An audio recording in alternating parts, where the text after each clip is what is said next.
The people who absolutely thrive in retirement, who feel more alive at 65 than they ever did at 45, they all avoid 5 specific mistakes that catch nearly everyone else. And the others, they hit retirement with plenty of money in the bank, but something feels fundamentally wrong. They're empty, lonely, sometimes even depressed. What surprised me is this: most retirement struggles have nothing to do with having enough money. They're about mistakes. And they're mostly avoidable because no one really talks about them. People keep falling into the same patterns over and over. And so in this video, I'm going to walk you through these 5 retirement killers, and more importantly, the strategies that my most successful clients use to sidestep them. My name is Chris McClure, and for 30 years, I've been helping retirees figure out how to live a wonderful retirement. And real quick, if you want retirement insights that go way beyond the generic save more money advice that everyone else gives, just hit subscribe. I think this is the kind of conversation we'll have every week, and I think you'll really enjoy it. The first trap is not preparing for all that time alone. You see, there's a truth about human nature that retirement exposes pretty brutally. Most people have never learned how to be alone and comfortable with their own thoughts. It sounds almost silly until retirement actually hits you. Think about this for a second. For 40 plus years, your days have been structured by other people. You've had meetings, deadlines, colleagues, even commutes. Then almost overnight, you wake up to nothing. You have complete freedom. And for a lot of people, that freedom becomes overwhelming. And I've actually watched this mess up people who were incredibly successful in their careers. They start binge watching TV shows. They get obsessed with Fox News or news cycles or MSNBC. And they're having that extra drink earlier and earlier in the day. They don't even recognize what's happening at first. To give you an idea of how strong this effect is, researchers put people in a bare room with nothing but a button that delivered electric shocks. These people knew it would hurt. They already experienced the pain. And yet 67% of men and 25% of women pressed it anyways. Just stop and think about that. They literally chose physical pain over sitting quietly with their thoughts for 15 minutes. Now imagine going from 4 decades of constant stimulation to silence. What I've noticed about my clients who do well at this is that they prepare for the quiet before they retire. They practice being still. They build some comfort with solitude. And instead of running from that space, they actually learn to find strength in it. One client told me something that really stuck with me. He said, "Chris, I used to fill my every moment with noise because I was afraid of what I might discover if I got quiet. But when I finally sat still, I realized I'd been running from the most important conversation of my life, the one with myself. And that was what I wanted to do next." You see, solitude can actually swallow you, or it can become the foundation for the most meaningful phase of your life. The second big trap that I see is about timing, and I'll call it your wealth, health, time window. So picture your life as 3 overlapping circles. When you're young, you have energy and time, but no money. See, that's circle number 1. In your prime earning years, you finally have money and usually decent health, but time becomes your enemy. So work and family consume everything. See, that's circle 2. And traditional retirement gives you time and money, but energy, it starts fading. That's circle 3. But there's a magic zone where all 3 circles overlap. When you have enough money, good health, and time, that's your window. And one thing I keep noticing is this: most people spend so much time trying to optimize their money that they completely miss optimizing their window. I had some clients named Jim and Karen who planned to work until age 68. At age 63, Jim's doctor found early signs of heart disease. They made a decision that surprised everyone. They retired immediately. Even though their numbers said to wait 5 more years, those next 5 years became the most treasured of their lives. They went biking through Europe. They went hiking with their grandchildren. They took cooking classes that Karen had always wanted to do. And Jim told me later that if we'd waited for the perfect number, I wouldn't have had the heart literally for any of it. And so what stuck me was when he said, "I realized my wealth wasn't my portfolio balance. It was my ability to use that money while I still had time to do it." If that idea just made you reconsider your own timeline, hit the like button. It'll help more people discover these conversations, or you can feel free to subscribe. Trap number 3 is the spending problem.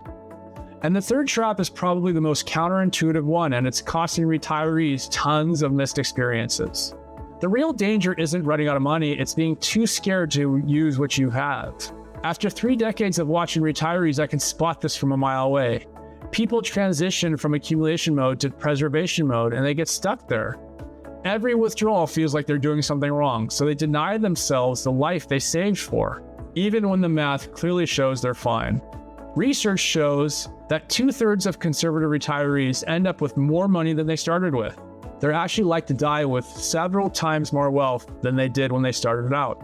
So let's be honest here, you're not going to live to 120. You didn't save money to win some high score contest with your bank balance. You did it to buy you freedom, experiences, and peace of mind. I had a client whose story still gets to me. They came in with $4 million.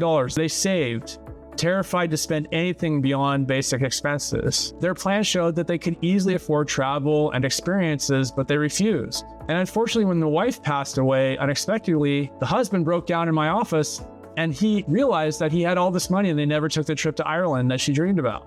We had resources, but we just didn't live it. So don't think of your retirement savings as $3 million in the bank. Think of it as 15 years of adventures waiting to happen. 15 years of impact you could make. 15 years of memories with your kids, your grandkids, or the people you love. Your money doesn't mean anything if you're too afraid to use it for the life you want it. And there's a fourth trap, and that catches even the people with perfect spreadsheets and flawless financial plans. And trap number 4 is planning for money, but not for meaning. I've seen clients walk into retirement with every scenario modeled, every contingency planned for, a 99% probability of success, and 3 months later, they're asking me, is this it? Is this what I spent 40 years building toward?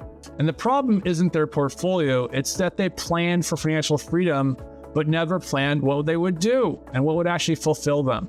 They thought retirement was about escaping work, not about creating purpose. And I've learned there are really 3 things that keep retirement from feeling empty. First is growth. Your brain needs challenge to stay healthy. Without it, things start to decline. Growth might mean learning Italian, mastering photography, learning the guitar, or finally getting that degree you always wanted. The second is connection. Retirement actually naturally shrinks your social circles, unless you're intentional about it. See, this isn't just about having people around, it's about being part of something larger than yourself. And then the third idea is impact. We're wired to contribute something. When that sense of making a difference disappears, sadness and depression usually follow. Your contribution might be mentoring, maybe it's volunteering or supporting causes that you care about. One client, a retired engineering executive, was pretty miserable for the first year. He really missed solving complex problems and leading teams.